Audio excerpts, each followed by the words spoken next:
Assalamualaikum warahmatullahi wabarakatuh. Bismillahirrahmanirrahim. Nahmaduhu wa nusalli ala rasulil karim. Amma ba'du. সম্মানিত দর্শকবৃন্দ, আমি আজ হযরত মুহাম্মদ মুস্তাফা সাল্লাল্লাহু আলাইহি ওয়াসাল্লামের জীবনী সম্পর্কে আপনাদের বর্ণনা করব। হযরত মুহাম্মদ মুস্তাফা সাল্লাল্লাহু আলাইহি ওয়াসাল্লাম 12 রবিউল আউয়াল আশিরের মক্কায় জন্মগ্রহণ করেন।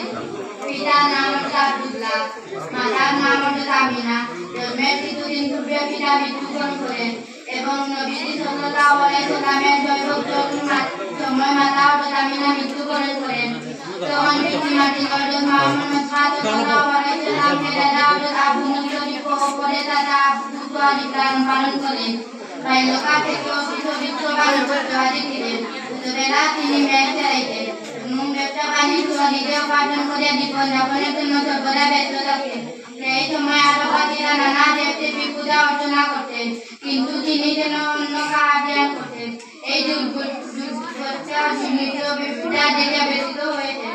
অবশেষে তিনি 26 বছর বয়সে চন্দ্রের সন্তান লাভ করিয়া ইসলাম ধর্মের প্রচার আরম্ভ করেন এবং পরে মদিনা শরীফ হিজরত করিয়া 10 বছর বয়সে সমগ্র দুনিয়ার মধ্যে ইসলাম প্রচার করেন এবং 63 বছর বয়সে 11 হিজরি 12 রবিউল আউয়াল 633 খ্রিস্টাব্দে হযরত মুহাম্মদ মুস্তাফা সাল্লাল্লাহু আলাইহি ওয়াসাল্লাম ইহকাল থেকে বিদায় গ্রহণ করেন। এটি ফাদা হুকুম পশ্চিম গুদাম যে আমাদের সবাই মুক্ত তাই আপনি